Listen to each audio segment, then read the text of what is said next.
Hello again guys, welcome back to another Big Al Devlin video here at the House of Devlin. This is a continuation of my Drink of the Gods series where I sample, taste and review a variety of different meads that I can get my hands on, and hopefully as a result can share at least the experience that I have of tasting these meads with yourself, and perhaps even guide you perhaps on getting really good quality mead.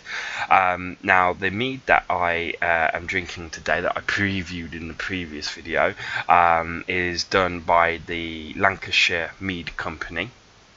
It is one of their Dragon's Breath branches of products that they do, and it is simply named Odin's Mead. Now Odin's Mead, the ingredients of Odin's Mead is simply water, honey, tea, yeast and yeast nutrient.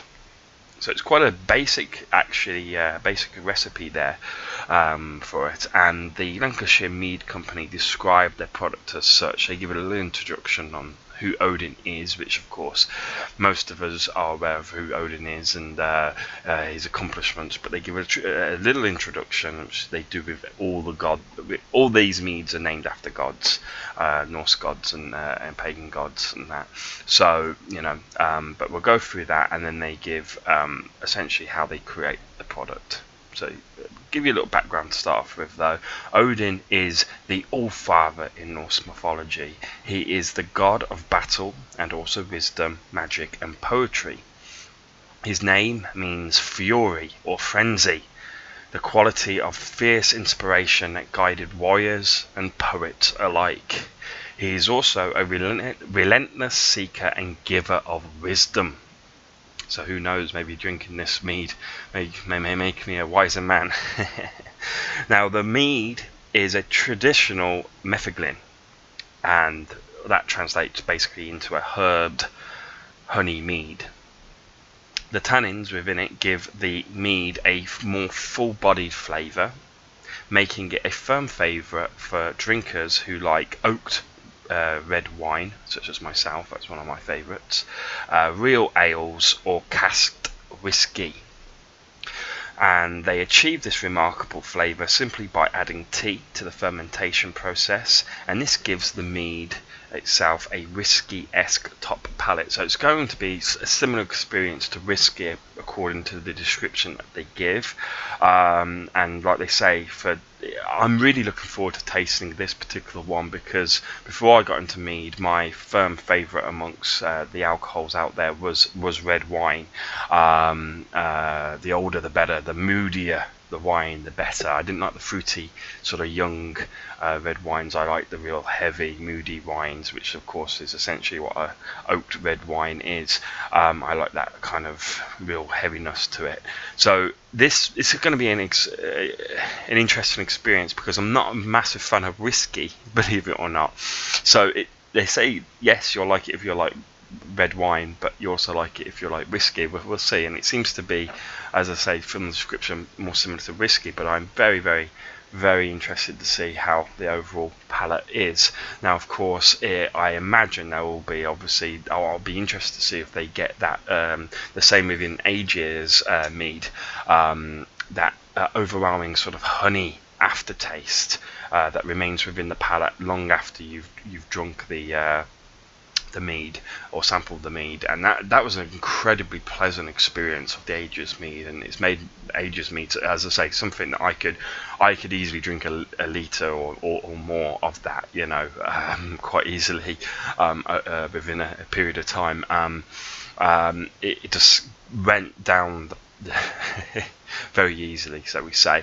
Now this, we'll see if it goes down just as easily, or if it's something you have to work more with but get kind of a bit more out of, because Aegir's mead was, you know, definitely a very simple mead. It had a very fruit flavoured aspect to it, but followed, as I say, by that beautiful honey aftertaste. We'll see if they can get something similar to this with this, but with that initial hit being, as they describe, the more whiskey-esque aspect. So let's have a go. So I'll do 2 samples. one for the sample, one for good luck. Maybe a third one to seal the deal, as they say in paganism.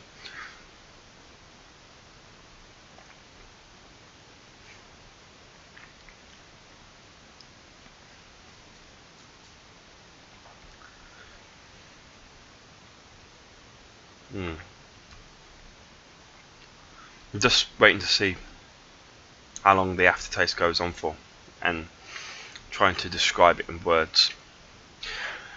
Okay, so my initial impressions of Odin's Mead is I do prefer Aegir's Mead, but that's personal taste. It's just as high quality as Aegir's Mead, okay? But personally, this would be a harder one for me to drink. I'm getting a lovely aftertaste now, actually. The aftertaste is much more delayed with this. There was an aftertaste of honey, but then there's a continued aftertaste, which is actually very similar to whiskey, actually. I'll describe the process that I went through, and I'll confirm it, as I say, with a second, or maybe even a third tipple. Okay, so basically, my first experience when I took of the Odin's Mead was the initial impressions was that I was drinking whiskey. They are right; it's got a very whiskey-esque taste to it. I mean, I knew it wasn't whiskey because it didn't have that kind of really strong hit that whiskey sometimes has. Especially, as I say, I mean, I don't drink blends, so when I have drank whiskey, I always drink the single malts. And they do have that very, very heavy hitting, strong taste to start off with, and this was very similar. It was just a sort of weakened version of whiskey, essentially, and then that got then replaced by a milder version of Aegir's honey-like aftertaste. Okay, so I did taste the honey in it after the initial sort of hit of the kind of whiskey element to it. And that lasted for, I don't know, maybe, well, it lasted for the period that I was silent, pretty much, and it seemed to go away. But then all of a sudden, as I was talking to you, as you could see, I got this secondary aftertaste. There's two aftertastes. There's the initial sort of mead, honey aftertaste that stays there for a short period of time and is very pleasant, but then it goes and is replaced actually with very, again, whiskey-esque or aftertaste. Like if you've ever drank whiskey, you'll understand the aftertaste that whiskey sometimes gives you. It's a very oaky kind of feel, I suppose. I can understand why they say oaked red wine, why you would enjoy it, because oaked red wine has that same kind of long, very heavy aftertaste after it, and that's exactly what it gives. It gives, as I said, that initial hit of the heaviness almost that you expect from having a whiskey or red wine, but then it turned into a kind of a mead honey aftertaste, and then transitioned then into a much longer prolonged aftertaste, which was, again, as I say, more similar to what you would get within an ale, especially a dark ale, whiskey or red wine. And as I say, a non-fruity red wine. There is absolutely no fruitiness to this at all whatsoever. So if you were to blindfold me and get me to drink Odin's Mead and Aegir's Mead, I would easily be able to distinguish between the two, which is a good thing because they're accounting to different tastes. Normally, as I say, when it comes to wines, I don't like the fruity wines. I like to go for the heavy wines. So it's unusual for me to actually be going after the Aegir's Mead as my personal favourite so far. That Aegir's Mead is something I enjoyed that a little bit more, but I think the reason I enjoyed it that little bit more is simply because it's more drinkable. I'll be able to drink it in larger amounts. Maybe that's a bad thing. This is something that I wouldn't be able to drink in quite as quickly. It does go down a little bit harder because whiskey, right? when it's following that kind of heaviness that you get in red wine and whiskey and ale and things like this.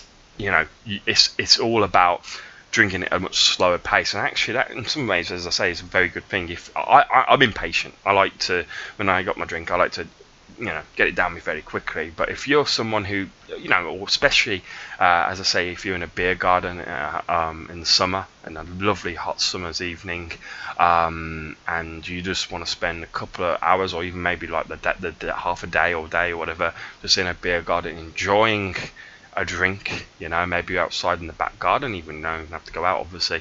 You're in a back garden and you're watching sport or something on a telly or listening to it on the radio, and you just want to enjoy the whole game or whatever, and just have, you know, a sort of a long drink, then this is definitely a drink for you. It's just like drinking beer, essentially. In that sense, you got to pace yourself. Not because it necessarily is because it's strong, but because you want to. There's a lot of flavour to it. There's a lot of impact to drinking this, and you want to make the most of that impact. You want it to be there, and you don't want to overwhelm yourself, because then you'll get sick of it very quickly. But you can sip on it, continue sipping on it, and have a really nice long experience. And when I say beer, I mean English beer, of course, not the sort of American beer, the much stronger versions of the beer. As I say, ale really actually is really what I mean. Okay, so I'm going to have a second tipple just to see if I get that same effect, because of course you lose a lot of that hit on the second go, and you also know what you're kind of you're anticipating. You already know what to anticipate, so to speak. So here we go.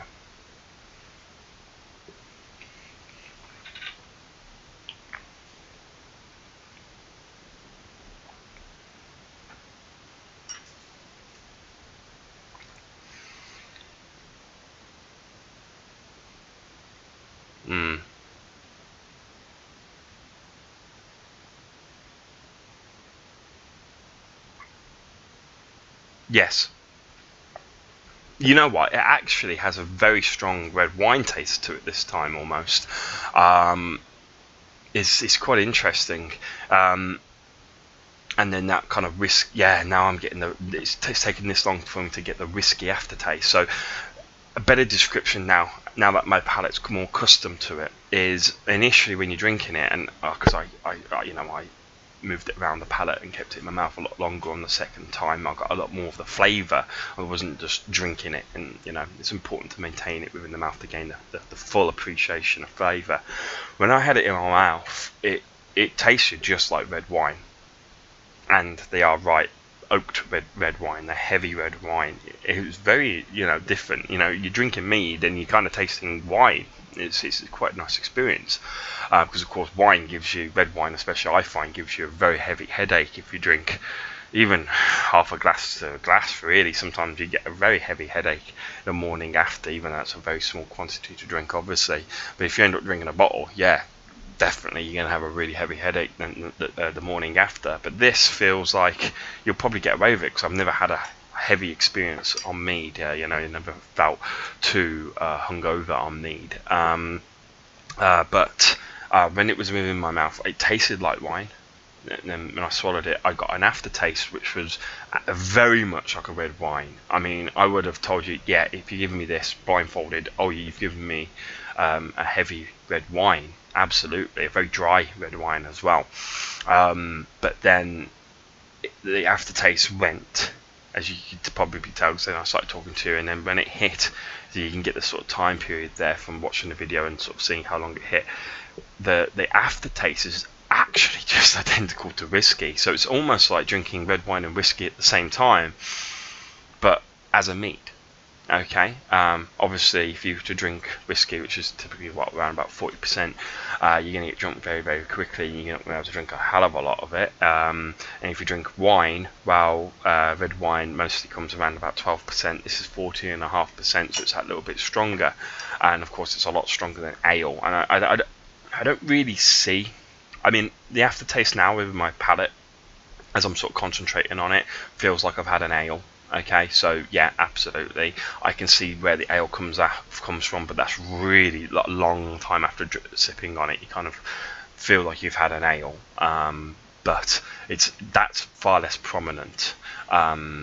It's the initial hit of almost red wine, followed by I didn't actually really taste the honey this time round. As I say, I mostly tasted just red wine, with an aftertaste of a red wine-like experience, with then a secondary aftertaste, a delayed aftertaste of a kind of whiskey, very, very nice malt whiskey, and then maybe even a tertiary aftertaste as I'm experienced now within my palate. I feel like I've just had an ale. As I say, I can't really tell any whiskey or wine or mead in there really whatsoever. I can't really taste the honey, or like my breath kind of smells honey-esque. It's quite interesting. So the smell is kind of honey, but the taste is, as I say, very different. So it's a nice mead. It's one that I would buy again. Definitely, absolutely, I would buy it again. But for a specific purpose. It's if I feel like I'm, moody, or whatever. I'm brooding over something. That's why I like the heavy red wines. You can kind of sit there and just, same with whiskey. If you enjoy your whiskey, you can really kind of just, it's a good alcohol to think to, or think with sometimes, to think over things and contemplate things. And this is definitely a mead which is very good for that. So, which is exactly what Odin's about: wisdom, thinking. Okay, and as I say, this is a kind of alcohol where you feel like an academic almost, like you want to enjoy the experience, but you want to do it slowly. Okay, and you want to appreciate every aspect to it. There's a lot to this flavour.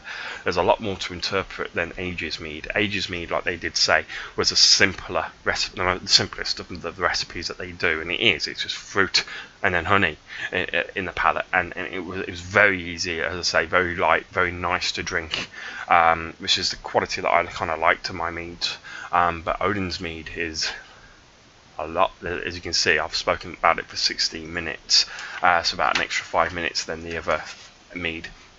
And that is a very representative of Odin, I feel.